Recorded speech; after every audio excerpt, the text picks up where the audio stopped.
नमस्कार, आप देख रहे हैं स्वामी न्यूज और मैं हूं राजीव शर्मा। आइए चलते हैं खबरों के सफर पर प्राइम टाइम बुलेटिन के साथ। लोकसभा चुनावों के लिए आज से नामांकन फार्म भरने की प्रक्रिया शुरू होने के साथ ही आज से प्रशासन द्वारा कलेक्ट्रेट परिसर में प्रवेश द्वार पर व्यवस्था के इंतजाम किए गए। पुलिस प्रशासन द्वारा कलेक्ट्रेट परिसर के बाहर बैरिकेड्स लगाए गए। इसके अलावा 100 मीटर की दूरी पर रूट को डाइवर्ट किया गया ताकि नामांकन भरने आने वाले प्रत्याशियों के साथ आने वाली भीड़ के कारण किसी तरह की यातायात व्यवस्था न बिगड़े और आमजन को परेशानी भी ना हो। लोकसभा चुनावों के लिए आज से नॉमिनेशन फार्म भरने की प्रक्रिया शुरू होने के साथ ही आज से प्रशासन द्वारा कलेक्ट्रेट परिसर में प्रवेश द्वार पर व्यवस्था के इंतजाम किए गए। इस मौके पर एडिशनल एसपी दुर्ग सिंह राजपुरोहित द्वारा कलेक्ट्रेट के बाहर बैरिकेड्स लगाए गए हैं। राजपुरोहित ने जानकारी देते हुए बताया कि नामांकन प्रक्रिया आज से प्रारंभ हो गई है और प्रत्याशी नामांकन भरने आएंगे, जिसमें उनके साथ हजारों की संख्या में भीड़ आती है। इसलिए व्यवस्था को बनाए रखने के लिए बैरिकेड्स लगाए गए हैं और 100 मीटर की दूरी पर रूट भी डाइवर्ट किया गया है। उन्होंने बताया कि जिला कलेक्टर के आदेश अनुसार प्रत्याशी के साथ मात्र 5 व्यक्तियों को ही अंदर प्रवेश दिया जाएगा। एमपी चुनाव 2024 के नॉमिनेशन आज यहाँ चालू हो रहे हैं और ये नॉमिनेशन 4 अप्रैल तक चलेंगे। नॉमिनेशन के दौरान एक रूल होता है कि वो 100 मीटर की दूरी को मेंटेन करवाया जाता है।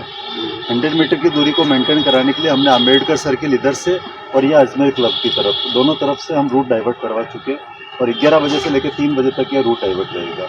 अंदर की तरफ हमने पूरा हमारा जो जाब्ता लगाना है वो जाब्ता लगाया और जो 2 कलेक्ट्रेट्स के दोनों साइड से जो रास्ते खुले थे उनको बंद करवा दिया गया है और बाहर हमारे माकूल व्यवस्था है। कितने लोग अंदर आ सकते हैं? सिर्फ इसमें जो कलेक्टर साहब के आदेश है वो एक कैंडिडेट, उसके अलावा जो 4 और 5 कैंडिडेट जो साथ में उनके आते हैं वो आएंगे, 5 लोग आएंगे।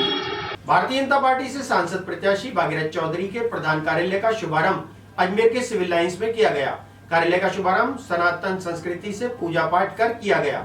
इस मौके पर राजस्थान की उप मुख्यमंत्री दिया कुमारी ने राजस्थान की 25 सीट जीतने के लिए कार्यकर्ताओं को बूथ स्तर तक जाकर मतदाताओं से संपर्क करने का आह्वान किया, तो वहीं केंद्र में 400 पार का संकल्प दोहराया। इस मौके पर सांसद, विधायक, भाजपा के अनेक पदाधिकारी और हजारों कार्यकर्ता उपस्थित रहे। भारतीय जनता पार्टी से सांसद प्रत्याशी भागीरथ चौधरी के प्रधान कार्यालय का शुभारंभ अजमेर के सिविल लाइंस में किया गया। कार्यालय का शुभारंभ सनातन संस्कृति के पूजा पाठ कर किया गया। शुभारंभ के अवसर पर उप मुख्यमंत्री दिया कुमारी ने कहा कि निश्चित ही राजस्थान में 25 कमल खिलेंगे और देश में 400 पार के संकल्प को भाजपा सरकार करेगी और भारत के विकसित और आत्मनिर्भर बनने का संकल्प साकार होगा। उन्होंने कहा कि इस बार हम पिछली बार से अधिक वोटों से जीतेंगे। इस बार भाजपा का लक्ष्य है कि प्रत्येक बूथ पर 370 से अधिक वोट बढ़ाने हैं। साथ ही दिया कुमारी ने अजमेर से कांग्रेस प्रत्याशी को आड़े हाथ लेते हुए कहा कि देश के विकास पुरुष प्रधानमंत्री के लिए इस प्रकार अभद्र भाषा का प्रयोग करना अशोभनीय और निंदनीय है। ऐसे असभ्य व्यक्ति को आमजन से वोट मांगने का भी अधिकार नहीं है। दिया कुमारी ने कहा कि भागीरथ चौधरी के प्रयासों से अजमेर का विकास हुआ है और उनकी सदन में उपस्थिति 100% रही है। इस मौके पर प्रेमचंद बैरवा ने कहा कि अब समय काम का है, हम सबको भागीरथ चौधरी बनकर काम करना होगा। सांसद जी भागीरथ चौधरी जी जिनको प्रत्याशी बनाया भारतीय जनता पार्टी ने और उनका कार्यालय उद्घाटन था, बहुत अच्छा कार्यक्रम हुआ और अब आगे सब लोग लगे हुए हैं चुनाव में और सब लोग जानते हैं कि मोदी जी के नेतृत्व में हमारे देश को आत्मनिर्भर बनाने के लिए और विकसित राष्ट्र बनाने के लिए ज़रूरी है कि हम सारी सीटों पर अच्छी जीत हासिल करें। भारतीय जनता पार्टी का कार्यकर्ता पूरी तरह से तैयार है और मोदी जी और भागीरथ जी को इस बार बहुत अच्छे वोटों से हम लोग लोकसभा भेजने वाले हैं और ना केवल भागीरथ जी को ही लेकिन सभी 2525 सांसदों वो है वो हम जी प्रत्याशी ने कुछ उल्टा सीधा बोला है। अभी मैंने वीडियो देखी है, उन्होंने कार्यक्रम में मोदी जी के लिए बहुत उनका अपमान किया है, तो इस तरह की भाषा का उपयोग नहीं करना चाहिए। एक संवैधानिक पद है, प्रधानमंत्री हैं वो हमारे देश के और इस तरह की भाषा उनको नहीं इस्तेमाल करनी चाहिए। इंडिया अलायंस कौन सी अलायंस है? कोई अलायंस ही नहीं है। देखिए ऐसा है कि तोड़ फोड़ के आप इधर से भी ले लो उधर से भी ले लो, क्योंकि आप चाहते, आपको पता है कि अपने बलबूते पे तो आप सरकार बना ही नहीं सकते ना, आपके ये प्रत्याशी कहीं से भी जीत के करीब हैं, तो ये वो कोशिश कर रहे हैं, चलो करें।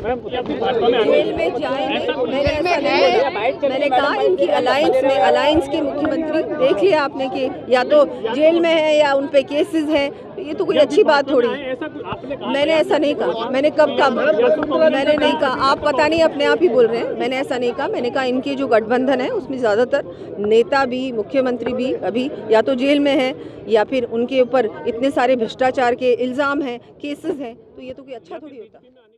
गर्मी का मौसम आते ही मौसम में अचानक हुए बदलाव पर मौसमी बीमारी ज्यादा बढ़ने का खतरा रहता है। इसी को देखते हुए वरिष्ठ चिकित्सक डॉक्टर अनिल सामरिया ने आमजन को उचित खान-पान, व्यायाम और अन्य तरीकों से बीमारियों से बचने की सलाह दी।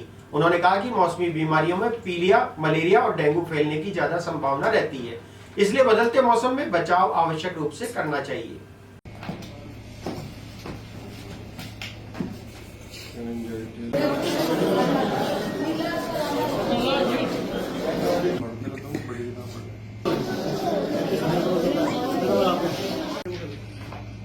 एक साथ ही लगाया करो ताकि सब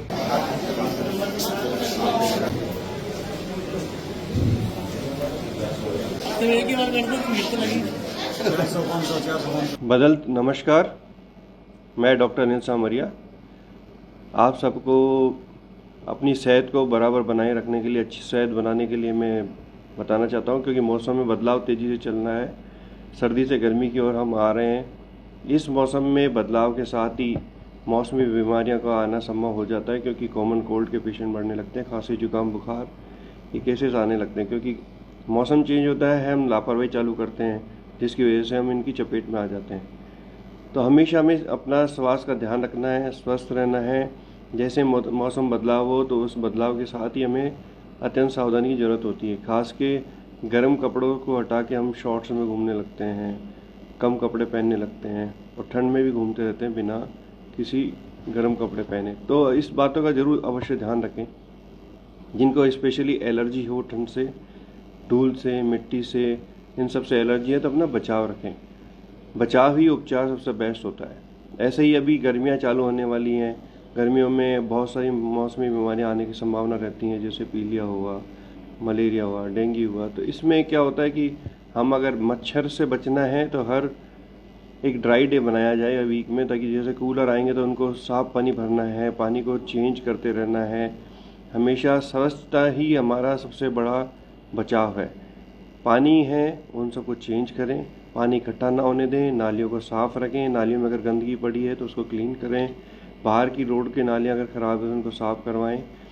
अगर कोई खड्डा है, पानी इकट्ठा हो रहा है तो उसमें आप केरोसिन डाल दें ताकि मच्छर उत्पन्न ना हो। बाहर अक्सर देखा जाता है कि हम पानी पताशे या बहुत सारी फूड जो कि हमें बहुत अच्छे भी लगते हैं, स्वादिष्ट भी लगते हैं, लेकिन हमें हाइजीन का ध्यान रखना है। जहाँ स्वच्छ खाना हो वहीं खाएं, अन्यथा बासी खाना ना खाएं, क्योंकि ये हम फूड हैंडलर्स या फिर अपन जो भी गंदी चीज़ों से हम सेवन करते हैं तो उससे हमें बीमारियाँ उत्पन्न होने की संभावना है। जैसे आंत्रशोथ है, उल्टी दस्त है, पीलिया है, टाइफाइड है, ये सब खाने पीने की व्यवस्था चीज़ों से होती है, तो हमें विशेषकर ध्यान रखना होगा।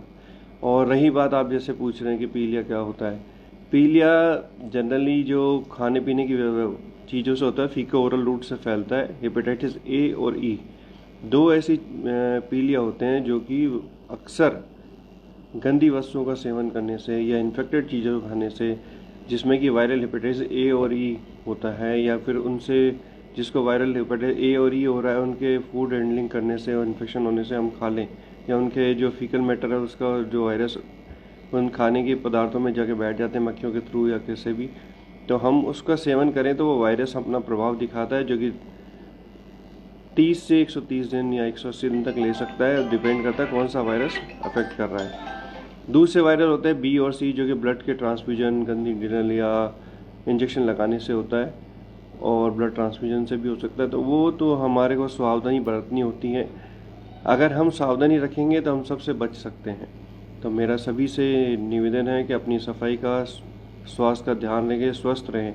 किसी को अगर पीलिया की संभावना व्यक्त करते हैं तो उसको भूख कम लगेगी, प्यास ज़्यादा लगेगी, मुंह का स्वाद खराब होगा, उल्टी की इच्छा करेगी, आंखों में पीलापन होगा, पेशाब पीला आने लगेगा और बुखार जैसा लगता है। कितनी बार बुखार भी आता है ठंड लग के। तो हम अगर ऐसे लक्षण हैं तो तुरंत चिकित्सक सलाह लें, अपनी मर्जी से कोई दवाई का सेवन ना करें। शहर की बिजली व्यवस्था संभाल रही TPADL अजमेर के CEO मनोज साल्वी ने अपने वरिष्ठ अधिकारी Ritesh Niranjan, chief commercial HR head Narottam Tiwari के साथ आज रक्तदान शिविर का विधिवत शुभारंभ किया। टाटा पावर अजमेर के PRO लक्ष्मीकांत शर्मा ने बताया कि करे रक्तदान मानव हित में की सोच के साथ आज हाथीबटा पावर हाउस कार्यालय में रक्तदान शिविर आयोजित किया गया। इस रक्तदान शिविर में टाटा पावर के अधिकारियों और कर्मचारियों ने बढ़ चढ़कर भाग लिया। शहर की बिजली व्यवस्था संभाल रही TPADL अजमेर के CEO मनोज साल्वी ने अपने वरिष्ठ अधिकारी Ritesh Niranjan, chief commercial HR head Narottam Tiwari के साथ आज रक्तदान शिविर का विधिवत शुभारंभ किया। टाटा पावर अजमेर के PRO लक्ष्मीकांत शर्मा ने बताया कि करें रक्तदान मानव हित में की सोच के साथ आज हाथीवटा पावर हाउस कार्यालय में रक्तदान शिविर आयोजित किया गया, जिसमें दोपहर करीब 3:30 बजे तक 80 से भी ज़्यादा कर्मचारियों और अधिकारियों ने रक्तदान कर दिया तथा इसके बाद भी बहुत से कार्मिक रक्तदान हेतु अपनी बारी का इंतजार करते हुए दिखे।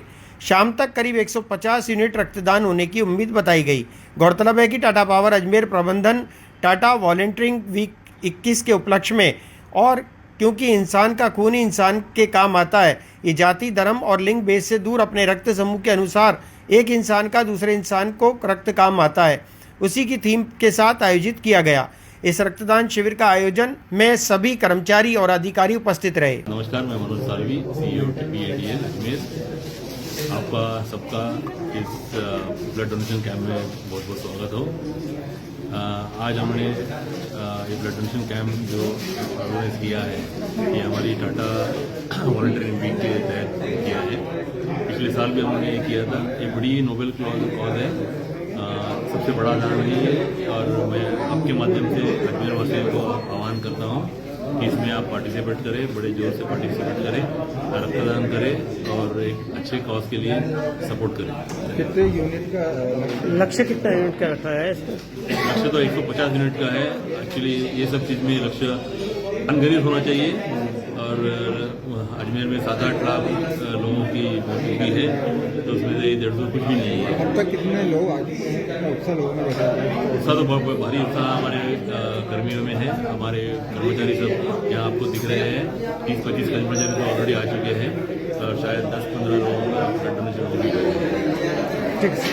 देखा हमारे CEO सर ने बताया हम लोगों को, ये बेसिकली हम लोग टाटा वॉलंटियरिंग वीक के दरमियान हम लोग इसका आयोजन करते हैं और कई तरह के हम लोग सामाजिक कार्य करते हैं। ब्लड डोनेशन उसी तरह का एक हिस्सा है। अभी हमारा लास्ट ईयर के जो 112 का टारगेट था, उसे जैसा सर ने बताया कि इसमें कोई टारगेट ऐसा होता नहीं है नोबेल का, उसके जब लोग ऑर्गेनाइज करते हैं, बट एक अगर हम क्वान्टिफाइंग करते हैं उसको, तो इस बार हमारा 150 यूनिट का टारगेट है।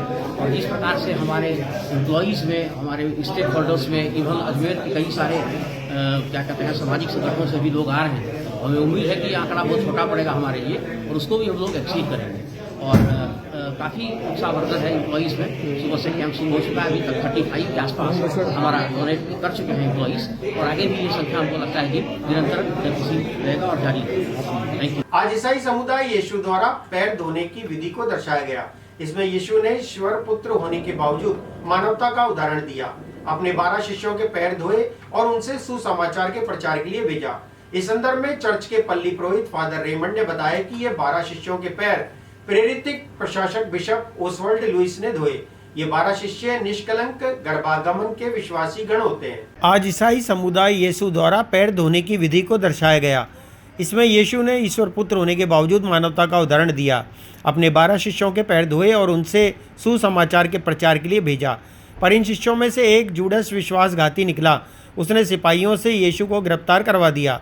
चर्च के पल्ली पुरोहित फादर रेमंड ने बताया कि ये 12 शिष्यों के पैर प्रेरित प्रशासक बिशप ओसवाल्ड लुइस ने धोए। ये 12 शिष्य निष्कलंक गर्भागमन के विश्वासी गण होते हैं। उनके पैर धोने के बाद उन शिष्यों को बंद दे के भोजन कराया गया। इस विधि को प्रभु का आखिरी भोज भी कहते हैं, क्योंकि इसके बाद यीशु गिरफ्तार हो जाते हैं और कल शुक्रवार को उन्हें प्राणदंड दिया जाता है। इस विधि में इसमें प्रेरित प्रशासक bishop Oswald Lewis, bishop Pius Thomas D'Souza, father Nelson, father John Carvalho, Raymond, father Jeevan John Pais, father Henry Moras, father Amit, father Sunny भी उपस्थित रहे। Today, the church celebrates the Holy Thursday, also known as Maundy Thursday. On this day, the church commemorates the institution of the Holy Eucharist and also the institution of the priesthood. Institution of the Eucharist because Jesus himself gave us his own body and blood, and we commemorate that during this Eucharist. And to give us and break us, even today, we have the priests like me and the bishops, the priests of the diocese. They every day celebrate the Eucharist and give the body and blood of Jesus to the faithful. And also an important day because we show the same act of Jesus with the humility which he did, that is washing of the feet of the first apostles, also known as the bishops and the priests who were first or with him. By washing the feet, we also show that Jesus did it with his love and his service. Thank you, Father Raymond Fernandez, Ajmer. Ajmer Lok Sabha क्षेत्र से कांग्रेस उम्मीदवार बनाए जाने पर dairy अध्यक्ष और वरिष्ठ कांग्रेस नेता रामचंद्र चौधरी ने बुधवार को अजमेर के 9 नंबर पेट्रोल पंप स्थित एक निजी समारोह स्थल पर सभी कांग्रेसियों को संबोधित किया। उन्होंने कार्यकर्ताओं का आह्वान करते हुए कहा कि वर्षों से कांग्रेस ने सभी कार्यकर्ताओं को सब कुछ दिया है, इसलिए कांग्रेस को चुनाव जीतने के लिए सभी को तन मन से चुनाव प्रचार में लगना चाहिए। अजमेर लोकसभा क्षेत्र से कांग्रेस उम्मीदवार बनाए जाने पर डेयरी अध्यक्ष और वरिष्ठ कांग्रेस नेता रामचंद्र चौधरी ने अजमेर के 9 नंबर पेट्रोल पंप स्थित एक निजी समारोह स्थल पर सभी कांग्रेसियों को संबोधित किया। उन्होंने कार्यकर्ताओं का आह्वान करते हुए कहा कि वर्षों से कांग्रेस ने सभी कार्यकर्ताओं को सब कुछ दिया। इसके अलावा कांग्रेस पार्टी की जीत के प्रति आश्वस्त होते हुए चौधरी ने कहा कि इस बार लोकसभा चुनाव में सभी 8 विधानसभा क्षेत्र से कांग्रेस बढ़त लेगी और जीतेगी। वहीं चौधरी ने कहा कि देश में भारतीय जनता पार्टी की 200 से भी कम सीटें आएंगी और इस बार सरकार कांग्रेस ही बनाएगी। इस मौके पर कांग्रेस के अनेक पदाधिकारी और सैकड़ों कार्यकर्ता उपस्थित रहे। मांग रही है, कांग्रेस पार्टी ने 75 साल कार्यकर्ताओं को खूब दिया है, तो आज समय कांग्रेस पार्टी मुसीबत में है, तो कार्यकर्ता जो है कांग्रेस पार्टी का कर्ज उतारे। और मेरे को यकीन और भरोसा है कि अजमेर शहर नहीं 8 विधानसभा में कांग्रेस पार्टी जीतेगी, 8 में। और राजस्थान बीजेपी के जो है पूरे देश में 200 से कम सीटें आएगी। दिल्ली में राज कांग्रेस का बनेगा, राहुल गांधी पीएम बनेंगे। मोदी जी की गारंटी सब झूठी गई है। उन्होंने कहा कि मैं 15 लाख रुपए खाते में डलाऊंगा, 2 करोड़ लोगों को प्रतिवर्ष नौकरियां दूंगा, किसानों का कर्ज माफ, और किसानों के जो है मैं एमएसपी को डबल करूंगा, आय दुगनी करूंगा, और फिर किसानों से माफ़ी मांगी गलत कानून के ऊपर। तो ये सारी बातें मोदी जी की गारंटी गलत गई। मोदी जी को भगवान राम का श्राप लग चुका। लोकसभा का चुनाव जिस दिन उन्होंने विधि विधान के अनुसार चारों हमारे जो है शंकराचार्य उनको बुला के पूजा करानी चाहिए, नहीं कराई। देश के जो है प्रधानमंत्री राष्ट्रपति है दलित परिवार से, उसको नहीं बुलाया। खुद ने मियाँ बीबी के साथ पूजा नहीं की। और उसके अंदर बड़े बड़े जो है वो सेठ और अरबोपति बैठे थे, फिल्म हीरो हीरोइन बैठे हुए थे, फोटो में देखा। उन्होंने हमको जो है उन्होंने पूजा पाठ किया, नियम विरुद्ध किया, इसलिए भगवान राम नाराज है। 200 से कम सीटें आ रही है। राजस्थान में 15 के करीब सीटें कांग्रेस की आई, कम से कम 15। किन मुद्दों को लेकर चौधरी साहब जाएंगे चुनाव मैदान में? आप मुद्दे बताएं। आप तो मुद्दे बताऊं, स्थानीय मुद्दे अजमेर मेड़ता लाइन जो मुंगेरिया लाल का हसन सपने दिखा रहे हैं, अजमेर मेड़ता अजमेर कोटा रेलवे लाइन को पूरी कराएंगे। पेयजल की समस्या है, हर घर को पेयजल के पानी जो है हर घर पे नल योजना पहुंचाने का कोशिश करेंगे। चंबल वाला पानी बिसलपुर और अजमेर तक पहुंचाने का प्रयास करेंगे, जिससे पानी की समस्या का सही समाधान हो। बीजेपी राज ने यहाँ से आधे से ज़्यादा पानी बिसलपुर का वहाँ भेज दिया। और पहले भी आपको ध्यान हो तो आपके अंतर्राष्ट्रीय एयरपोर्ट की स्थापना कराएंगे 5 साल में। नरसिम्हा राव जी 9 जुलाई 1993 को घोषणा करके अजमेर के लिए अंतर्राष्ट्रीय हवाई अड्डा होना चाहिए, तो उसके प्रयास करेंगे। गांव गरीब और किसान के लिए जिंदगी समर्पित की, आगे भी करूंगा। अजमेर को डेनमार्क आधे से ज़्यादा बना दिया, आगे भी बनाएंगे। अजमेर को जो है मैनचेस्टर बनाएंगे, ये मेरा सपना है। श्याम मित्र मंडल की ओर से प्रगति नगर कोटड़ा में भजन संध्या का आयोजन 6 अप्रैल को किया जाएगा। आज इस संदर्भ में श्याम मित्र मंडल द्वारा प्रेस वार्ता आयोजित कर जानकारी दी गई। संस्था के पदाधिकारियों ने बताया कि भजन संध्या कार्यक्रम में मुंबई के गायक कलाकार अपने भजनों की सुंदर प्रस्तुति देंगे। श्याम मित्र मंडल की ओर से प्रगति नगर कोटड़ा में भजन संध्या का आयोजन 6 अप्रैल को किया जाएगा। इस भजन संध्या कार्यक्रम में मुंबई के सारेगामा के मनीष भट्ट, कनिका ग्रोवर और अक्षय नागर अपनी सुंदर भजनों की सरिता बहाएंगे। आज इसी संदर्भ में श्याम मित्र मंडल द्वारा प्रेस वार्ता आयोजित कर जानकारी दी गई। आयोजकों ने बताया कि इस अवसर पर बाबा का भव्य श्रृंगार किया जाएगा, साथ ही भजन संध्या के दौरान झांकियां भी सजाई जाएंगी। जय श्री श्याम, जय श्री बालाजी। सभी श्याम प्रेमियों के लिए एक हर्ष का विषय ऐसा है कि बाबा का आगामी 6 अप्रैल 2024 शनिवार को एक बाबा का भव्य विशाल जागरण जो कि हर साल होता आ रहा है श्याम मित्र मंडल प्रगति नगर की तरफ से। ऐसे ही इसी कड़ी में अपने प्रगति नगर कोटरा टेम्पो स्टैंड चौराहे पे बाबा का विशाल भव्य जागरण होने जा रहा है। उसमें आमंत्रित कलाकार मनीष भट्ट सारेगामा फेम बॉम्बे से, इसी कड़ी में कनिका ग्रोवर नीमच से, अक्षी नागर गुलाबपुरा से, तीनों अपनी अपनी भजन प्रस्तुति देंगे। इसमें झांकियों में रोशन एंड पार्टी है जो कि राधा किशन जी का रास रचाएंगे। सभी श्याम भक्तों से मेरा निवेदन, श्याम मित्र मंडल की ओर से निवेदन कि आप इस भजनों का आनंद लें और अधिक से अधिक संख्या में पधार कर बाबा का भजन लाभ उठाएं। सभी श्याम प्रेमियों को जय श्री श्याम। जय श्री श्याम। सभी श्याम प्रेमियों को जय श्री श्याम। दिनांक 6 अप्रैल 2024 शनिवार को द्वितीय श्याम विराट श्याम भजन संध्या का आयोजन किया जा रहा है श्याम प्रेम मित्र मंडल प्रगति नगर कोटड़ा के द्वारा। भजन संध्या का मुख्य आकर्षक ये रहेगा कि इस बाबा का भव्य दरबार सजाया जाएगा। देश विदेश से बहुत फूल मंगाए जाएंगे और जो सबसे मुख्य आकर्षक रहेगा कि इजिप्ट से इत्र मंगाया जाएगा और उस इत्र की वर्षा पूरे भजन संध्या में की जाएगी। और साथ ही लगभग 3000 से ज़्यादा लोगों की बैठने की व्यवस्था की गई है। और साथ ही रोशन एंड पार्टी के द्वारा फाग महोत्सव का भी आयोजन किया जाएगा। तो सभी श्याम प्रेमियों से आग्रह है कि अधिक से अधिक संख्या में वे भजन संध्या में पधारे और ये हमारी विनती श्याम मित्र मंडल प्रगति नगर कोटरा द्वारा रहेगी। धन्यवाद। भजन संध्या की जगह प्रगति नगर टेम्पो स्टैंड चौराया, खाटू श्याम चौराया जिसको हम नाम बोलते हैं, खाटू श्याम चौराया, नामकरण उसका खाटू श्याम चौराया किया गया है। वहाँ पे रहेगी टेम्पो स्टैंड चौराया प्रगति नगर कोटड़ा। नाम आप? अनुपम गोयल। हमारे यहाँ प्रगति नगर कोटड़ा के अंदर टेम्पो स्टैंड के पास बाबा की भजन संध्या हो रही है। बहुत ही विशाल जागरण हम लोग करवा रहे हैं। समय है 7:30 बजे से और बाबा की जब तक इच्छा होगी तब तक ये भजन संध्या चालू रहेगी। इसमें हमारे यहाँ मुंबई के हैं मनीष भट्ट जी, कनिका ग्रोवर है और अक्षी नागर करके हैं जो बाबा की भजन संध्या में प्रस्तुति देंगे। और मेरा हाथ जोड़ के सबसे नम्र निवेदन है कि अजमेर वासियों से कि वो बाबा की भजन संध्या में सादर आमंत्रित हैं। ज़्यादा से ज़्यादा जिनकी श्रद्धा है वो बाबा की भजन संध्या में आए। नाम आपका? मेरा नाम पूजा शर्मा। फिलहाल इस बुलेटिन में इतना ही। मुझे दीजिए इजाजत। देखते रहे स्वामी न्यूज। जय हिंद, जय भारत।